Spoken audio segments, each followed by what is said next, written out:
Do you make excuses for being in an emotionally painful or destructive relationship?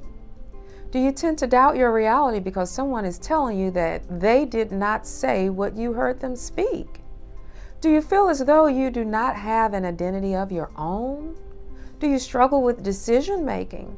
Do you repetitively attempt to prove your point to no avail? Do you feel as though you are always wrong no matter what you do or say? I am Dee Gardner, psychotherapist with Gardner Counseling Services, and there is hope. I want you to know you have a choice. You have a choice on whether or not you're going to live happy, joyous, free, or in this devastating pain. Hope is available, and welcome to my channel. On my channel, you will find it broken up into different sections. One section is about sexual addiction with issues related to that, such as living with a person with a sex addict, for partners of sex addicts.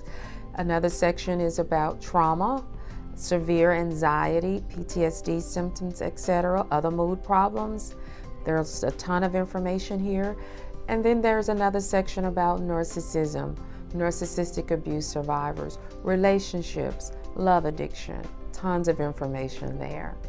Please visit my website, thecounselingservice.com, and you'll find a plethora of information about my Facebook groups and other services that I have to offer.